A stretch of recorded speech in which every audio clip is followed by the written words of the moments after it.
Assalamualaikum warahmatullahi wabarakatuh. Perkenalkan, nama saya Musfik. Saya mahasiswa Universitas Baharudin Udari Madura.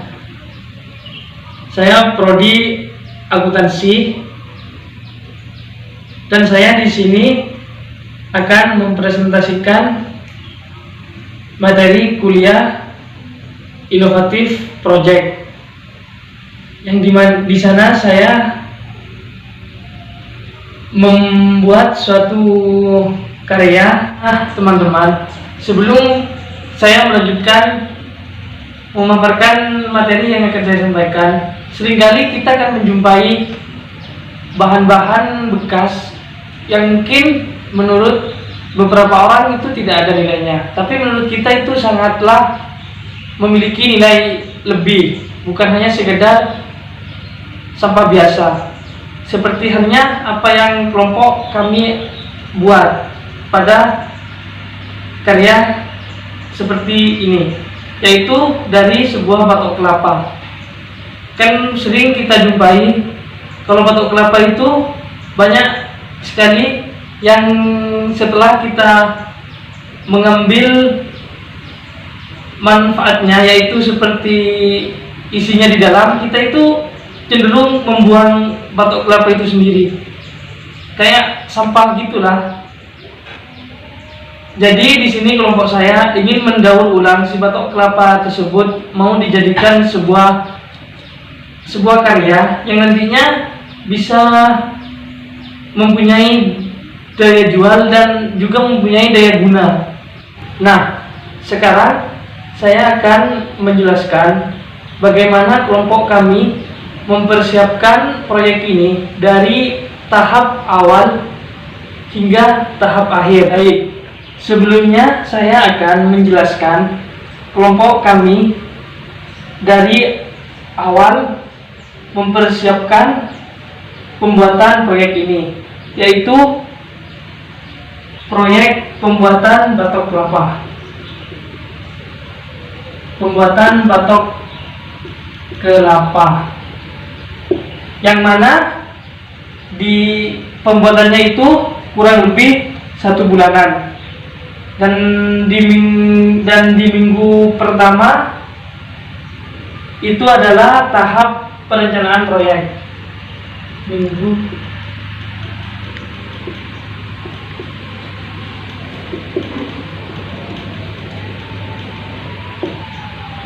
Minggu pertama itu perencanaan proyek, di mana perencanaan itu di sini kami bersama-sama merencanakan ke depannya bagaimana pembuatan batok kelapa ini. Dan setelah itu di minggu kedua yaitu pencarian bahan baku.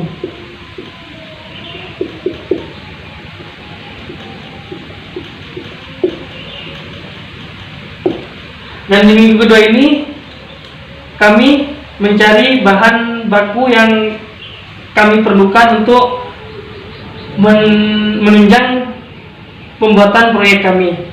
Dan selanjutnya itu minggu ketiga. Di minggu ketiga ini kami masuk kepada proses pembuatan, di mana di proses pembuatan di sini kelompok kami itu lumayan memakan waktu banyak untuk membuatnya. Dan di minggu terakhir itu yaitu minggu keempat yaitu proses pemasaran. Proses pemasaran di sini juga menjadi salah satu hal yang cukup membuat kelompok kami kesulitan. Mengapa seperti itu? Karena di sini kami harus berhadapan dengan konsumen langsung. Kita harus pandai-pandai dalam memasarkan proyek yang kita buat. Dan proyek ini mungkin sedikit orang yang mengetahuinya, dan di sana juga menjadi poin penting untuk kita pintar-pintar untuk memasarkan proyek ini. Dan dari itu kami memasarkan proyek itu kurang lebih 1 mingguan. Nah, sekarang kita akan bahas bahan-bahan lebih terperincinya lagi, yaitu bahan yang pertama, bahan-bahan dulu ya. Bahan-bahan dalam pembuatan batok kelapa. Bahan-bahan batok kelapa yang pertama itu adalah lem kayu. Dimana lem kayu di sini sangat kita butuhkan, terutamanya saat kita mau menyatukan beberapa aksesoris yang kita inginkan. Ya, bisa apa saja yang sesuai minat kita. Setelah itu yaitu pisau. Pisau di sini berfungsi sebagai alat pemotong untuk mendesain si batok kelapa itu sendiri mau dibuat seperti apa. Dan setelah itu cat atau furnitur. Cat di sini yaitu berfungsi sebagai pewarna.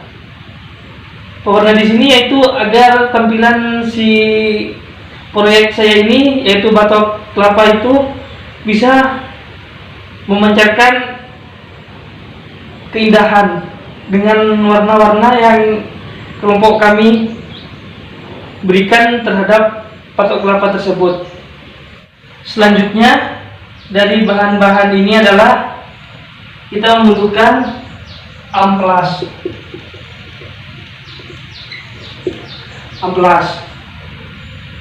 Dan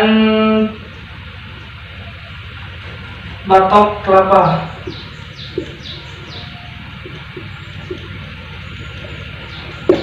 Dan dari semua yang ada di sini,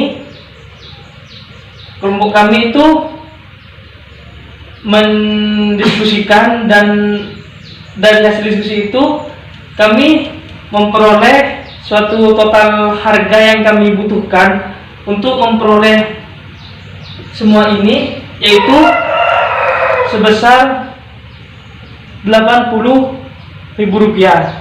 Jadi menurut kelompok kami, ini adalah suatu pembuatan proyek batok kelapa yang dengan harga yang relatif murah.